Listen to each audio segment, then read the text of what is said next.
Como ter um consultório odontológico lucrativo? Eu quero trazer para vocês hoje aqui, gente, 6 princípios em finanças, um passo a passo para você começar a mudar os resultados do seu consultório ainda hoje. Meu nome é Vitor Colbert, eu sou mentor, gestor de clínicas odontológicas. Quero de antemão aqui te pedir que você se inscreva no nosso canal, que você siga também a gente aqui no Instagram. E semanalmente a gente está postando conteúdos para você se aprimorar na gestão do seu consultório e começar a ter resultado como dentista. Uma pergunta que eu sempre recebo no meu WhatsApp, no meu Instagram, e sempre que eu posto conteúdos é: Vitor, de que forma eu posso melhorar a rentabilidade no meu consultório?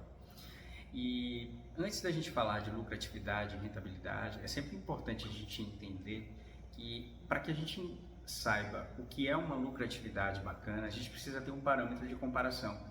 Então, quando a gente fala de clínicas odontológicas de uma forma geral, claro, reservado às grandes diferenças que existem entre clínicas, a gente fala de uma lucratividade bacana, algo em torno entre 20% a 40%. Isso varia muito.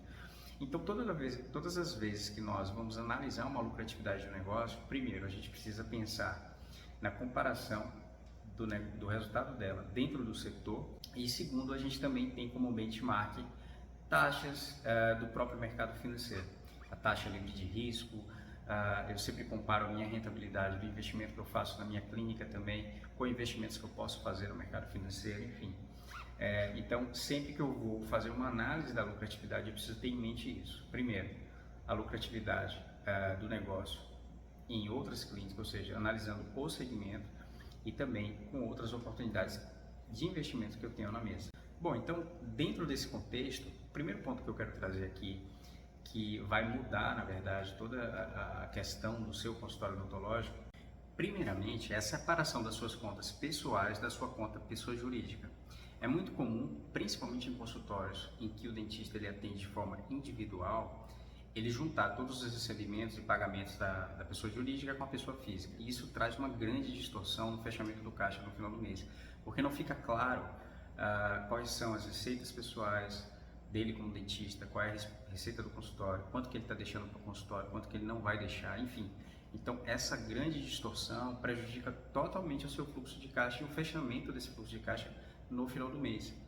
Então, o primeiro ponto aqui essa separação é o que vai fazer com que você tenha base de dados para uma análise futura do seu retorno e da sua rentabilidade.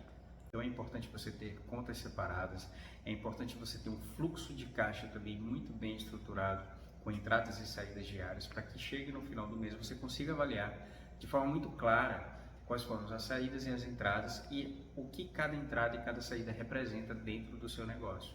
Então, tenha um fluxo de caixa, tenha um sistema que lhe permita fazer essa inclusão de dados, né? Entradas e saídas diárias. Você precisa entender a diferença que existe, né, entre aquilo que você produz, aquilo que você deixa a nível de resultado para o consultório e aquilo que você faz como retirada, como dentista ou através de um prolabore. Então, geralmente, o que é que os dentistas de clínicas maiores fazem? Eles produzem e eles fazem uma retirada mensal a título de prolabore, por serem profissionais que trabalham naquela clínica, e fazem também uma retirada a nível de participação dos lucros. Essa é a forma mais correta de você fazer a retirada e sempre prevendo deixar um capital a nível de geração de caixa dentro do próprio consultório. Um outro aspecto que é importante também dentro do consultório e que causa grande distorção nas contas de um consultório nada mais é do que a precificação, né? Uma precificação bem montada vai definir toda a lucratividade do seu negócio. Então, muitas vezes, o dentista ele precifica somente baseado na competição do mercado, que o mercado vem praticando. Então, eu quero trazer aqui para vocês, basicamente, de forma muito resumida, como é que você deve fazer uma precificação. Primeiramente, você deve fazer uma separação de todos os custos operacionais da empresa. Então, você precisa conhecer o seu custo direto e o seu custo indireto. Fazendo essa separação, você vai fazer o seu custo hora clínica. Então, você tem que pegar esse custo operacional, dividir pela sua disponibilidade de hora para atendimento e chegar à sua hora clínica. E a partir dessa hora clínica e do seu custo direto, você faz a alocação e tem-se o preço do serviço. E com o preço do serviço definido, ali você vai estabelecer qual é a lucratividade esperada do negócio. Então, é a partir desta fórmula que você consegue chegar a uma precificação adequada dentro do seu consultório e dessa forma manter, né, uma lucratividade sempre crescente dentro da sua precificação do seu serviço. Então, com essa estrutura montada, aí sim você avalia o mercado, vê qual os preços que o mercado está trabalhando. Você pode fazer também uma precificação também pautada na autoridade e no posicionamento que você tem dentro do mercado também, que é muito importante. Então, muitas vezes você estabelece uma lucratividade, mas pelo seu posicionamento, pela sua autoridade. Às vezes você é especialista naquela área e você faz muito bem e isso é reconhecido no mercado, então você pode até cobrar um pouco mais caro. Mas via de regra que você precisa fazer isso, analisar os seus custos diretos e indiretos, chega a seu custo hora sala e precifica de forma correta o seu serviço. O terceiro ponto também que você precisa analisar, e aqui sim tem que ter muito cuidado, porque geralmente os dentistas, quando eles vão definir comissionamento dos colegas dentro da clínica, eles automaticamente se colocam no lugar, né? Por ele ser dentista, ele acaba se sentindo injusto em pagar menos ao colega que está ali trabalhando com ele. Mas é preciso entender que todo o comissionamento dos profissionais que vai trabalhar no seu consultório precisa estar pautado dentro da lucratividade esperada do negócio. Então não adianta aqui a gente discutir qual é a melhor remuneração, né, se eu não tenho o meu custo operacional. Então, vamos lá, vamos definir isso aqui. Você precisa chegar no seu custo operacional, precificar o seu serviço e definir seu lucro esperado. E é a partir daqui que você vai definir o comissionamento dos profissionais que vão trabalhar dentro da sua clínica. Então, a gente tem basicamente aqui 3 formas de comissionar. A gente tem o comissionamento por percentual, que não é o mais indicado. A gente tem o comissionamento por serviço e tem o comissionamento por diário. Eu não vou aqui entrar no detalhe, mas o que eu preciso te dizer é, você precisa, dentro da sua precificação, do seu lucro esperado, ver qual a forma de comissionamento é mais adequada para você, né? Que não seja tão injusto para o dentista, mas que preserve a sua lucratividade dentro do seu negócio. Um outro aspecto também que é muito importante a gente levar em consideração são as decisões de investimento que nós fazemos dentro da clínica. Eu vejo acontecer muito da seguinte forma: o dentista, por ele estar 5 anos, muitas vezes 10 anos no mercado, no consultório, ele toma uma decisão de investir, por exemplo, num equipamento, enfim, num equipamento mais tecnológico para o consultório, mas ele não avalia se aquela decisão de investimento ela é inteligente para o negócio ou não. Vou dar um exemplo para ficar bem claro.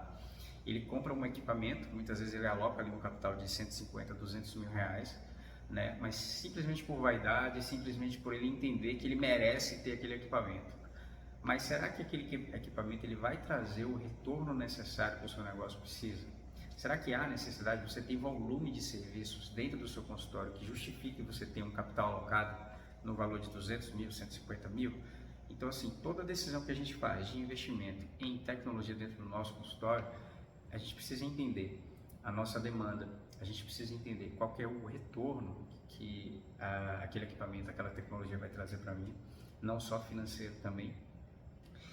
E se essa decisão é a melhor decisão de investimento naquele momento da maturação do meu negócio. Controle do seu custo operacional. Aqui é um grande desafio, sobretudo para qualquer empresa, e aí quando a gente fala de consultório odontológico, isso é extremamente complexo, porque estratégia para aumentar o faturamento, a gente consegue montar e discutir aqui milhões, mas quando a gente fala de redução de custos, principalmente custo fixo, você tem margens bem pequenas para poder reduzir. Mas aqui eu quero levar em consideração o seguinte: todas as vezes que você pensar em redução de custo, o primeiro ponto que você precisa pensar é 12 meses. Eu nunca penso em redução de custo olhando só para o mês. Vou dar um exemplo simples para você entender. Às vezes quando a gente fala de uma redução de conta de energia, por exemplo, onde sua conta ali ela vem no valor de R$1.000 por mês, e a gente fala de uma redução de R$100, vamos supor 10%, parece pouco, mas quando você pega R$100 e multiplica por 12, isso dá uma redução de R$1.200 no ano. Então todas as vezes que você pensar em custo operacional, você precisa pensar 12 meses. Então, avalie os seus custos operacionais, identifique quais são aquelas despesas que não são necessárias dentro do consultório. Eu não estou falando de despesas estratégicas e que geram resultado, estou falando daquelas despesas que podem ser reduzidas, e quando a gente faz uma análise de 12 meses, isso gera um impacto dentro do seu negócio. E por último, gente, mais importante aqui, o que eu quero falar, necessidade de capital de giro.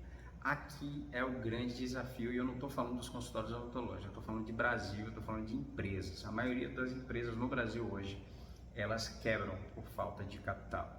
Então, hoje, o que a gente precisa ter? Pelo menos 2 vezes o seu custo operacional em nível de capital de giro, tá?